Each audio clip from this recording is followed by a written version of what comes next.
Jeremias 31, versículo 12. Assim diz a palavra do Senhor. Só partilhar.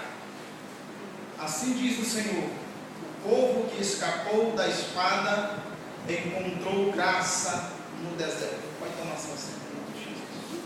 Aleluia. Agradecer ao irmão Alan, pela sua equipe. A gente não pode falar no curso do lado que tem aqui, os afazeres aqui do templo, os pastor, quando contam durante a noite aqui, o pastor Carlos, ajudando os irmãos aqui. Mas sempre quando eu posso, eu dou uma trechinha do lado, os irmãos do horário, eles aprender um pouco do que é fazer missões. Muita gente pensa que missões aí na África, aí na Ásia, aí em outro país. As missões estão do lado da nossa casa. Até mesmo dentro da nossa casa tem missões para a gente fazer. Tem uma pessoa para ouvir a palavra. Existe um parente para saber da verdade. Na nossa rua existem pessoas que precisam que se levante missionários para pregar a palavra de Deus. Até mesmo ao redor desse tempo, existem pessoas que, quem sabe nessa hora, estão sedentas para ouvir a palavra de Deus. Quem sabe não estão aqui hoje por falta de um convite, por falta de uma palavra amiga, no qual incentive ela a entrar por aquela porta. Mas acredito eu que nessa noite, Deus vai levantar homens e mulheres com uma chamada missionária debaixo da graça do Deus vivo que está nesse lugar.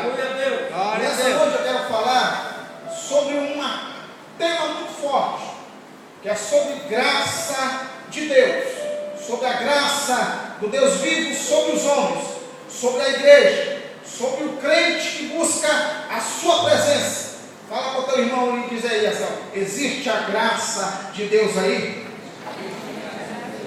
Aleluia, Jesus. Então, se prepare. Aperte o cinto, que a gente vai decolar agora. Quando o Senhor, através do profeta Jeremias, está falando, desde o capítulo 30 até o capítulo 31, quando chega aqui no versículo 12 do capítulo 31, ele faz uma alusão do que está escrito lá no livro de Êxodo. Ele começa a trazer aquilo que Deus, pelo intermédio de Moisés, escreveu certa vez, dizendo que o povo encontrou a graça no deserto. E agora ele fazendo uma promessa, durante o capítulo 30 até o capítulo 31, daquilo que ele ia acontecer com o povo, saindo do cativeiro, trazendo de volta a sua terra natal. Deus começa a falar através desse homem de Deus, dizendo que aqueles que não foram achados pela espada, aqueles que não foram mortos no cativo, aqueles que não tinham se entregado à idolatria e tinham escapado da morte, eles iriam achar a graça de Deus no deserto.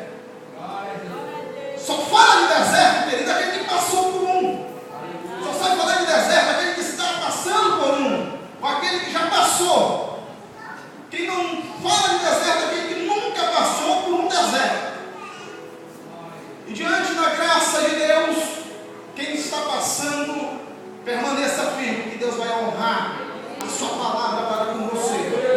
Você vai passar debaixo desse deserto, vai passar por ele, mas vai passar debaixo da graça de Deus, debaixo da sua palavra, debaixo da promessa, que ele vai te tirar desse deserto. E quando nós falamos de graça de Deus, querido, abro já um parênteses aqui, já falo, que a graça de Deus ela vai estar sobre a igreja, sobre mim e você. Hoje eu estou pregando a palavra de Deus aqui debaixo da graça de Deus. E sem essa graça eu não estaria nesse lugar. Eu não estaria aqui hoje.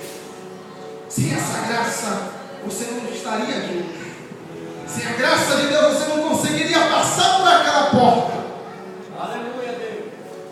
Quando nós encontramos e lemos a Bíblia Sagrada lá em Samuel, capítulo 6, versículo 6, nós já encontramos a graça de Deus em um local que não era para ser levado, em um local que não era para ser de um modo incorreto para ser carregado. A Bíblia é bem clara, dizendo que quando A arca da aliança ia chegando próximo a Jerusalém. A arca que simbolizava a graça de Deus, a presença de Deus. Ele ia sobre bois, sobre animal, sobre uma carroça. E essa palavra vem falando muito comigo hoje.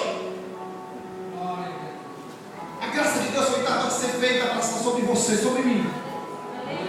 A graça de Deus era para estar sobre os levitas, sobre os homens de Deus. A graça de Deus não era para estar sobre animal, sobre carroça. Tem muita gente por aí tentando colocar a graça de Deus sobre carro novo. Tem muita gente por aí pedindo óleo na igreja, pedindo que o pastor consagre, unge. Pensando que a graça de Deus é para estar sobre casa. Mas a graça de Deus é para estar sobre mim e você. Sobre a tua vida. Eu enxergo hoje uma olhada de pessoas aqui nessa noite. Pessoas debaixo da graça de Deus. Pessoas cheias da graça de Deus. Pessoas tocando debaixo da graça de Deus. Pessoas cantando, louvando o nome do Senhor debaixo da graça de Deus. É essa graça, querido. Em pleno século XXI, nós não conseguimos vencer as lutas sem a graça de Deus, sem a presença de Deus. Será que a gente não está levando a graça de forma incorreta? Será que a gente não está levando a graça em local incorreto? Será que quando a gente sai de casa, a gente não deixa a graça lá na nossa casa e caminhando só o corpo? É a graça, essa graça que nos fortalece, essa graça que nós não merecemos, é um favor de Deus para a nossa vida, que nos reverte nessa hora de fragilidade que nós estamos passando, por esse momento de perseguição que a igreja tem sofrido. Eu tenho um amigo querido que está hoje, lá no país, lá na Índia, pregando a palavra de Deus. E sempre que eu posso saber de uma notícia dele, ele diz que ele está pregando dentro de uma caverna escondido da polícia, porque ninguém pode saber que ele é crente, ninguém pode saber que ele é servo de Deus.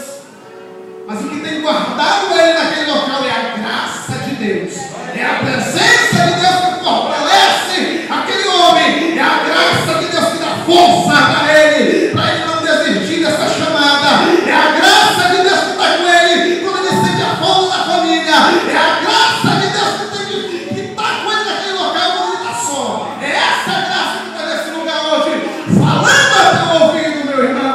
E se eu fosse você, eu já levantava a mão para a água. É a graça. É a graça que está sobre o pastor durante 8 anos nesse lugar. É a graça de Deus. Foi a graça de Deus que foi atrás de mim um dia lá no Maranhão, no meio do terreiro de macumba, no meio da idolatria, com revólver 32 na cintura, com medo de ser morto. Foi a graça, porque homem não foi, porque crente nenhum foi atrás de mim. Mas foi a graça de Deus que me visitou certa vez e disse para mim que eu poderia mudar, poderia trazer, poderia mudar a minha trajetória. É a graça, é a presença de Deus que muda a história do homem. E a glória de Deus, querido, essa graça não é para estar sobre o inimigo. Me prova, Romano, prova. 1 Samuel capítulo 5, versículo 1 ao 12. O povo inimigo pega a arca da aliança e leva,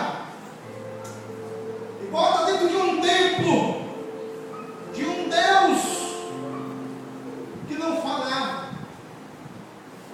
dentro de um templo de um Deus que não se movia. A graça de Deus vai estar sobre o terreiro do inimigo. A graça de Deus vai estar sobre no Tupinambá. Que eu ia passando pela rua, eu escutei um CD desses ao vivo. Eles gravam na festa. E alguém querendo colocar um louvor para querer incentivar aquele povo que está cheio da cachaça, cheio da droga. A graça de sobre aquele lugar. Mas ele está sobre esse local.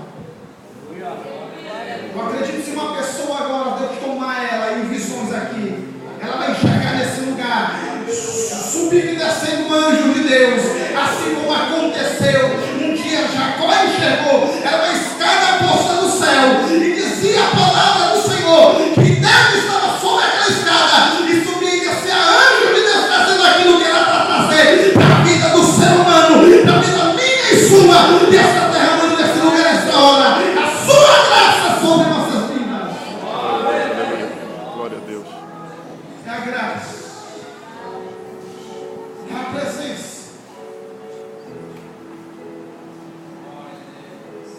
Quando o pregador tem a graça de Deus, filho, mesmo estando no deserto, o povo vai atrás dele. Mesmo pregando no deserto, o povo vai atrás dele, porque ele está sob a graça de Deus. Me prova, Roberto, prova. A palavra de Deus diz que João Batista pregava a palavra. E ele não pregava como eu estou pregando aqui, não, dizendo que você vai ser abençoado. Ele não pregava como o irmão Edivaldo prega aqui, com uma sabedoria tremenda. Ele começava a chamar o povo de cobra, de víbora, de serpente, de jiboia, e mandava o povo se converter. E aquilo não expulsava ninguém. Aquilo não mandava ninguém embora.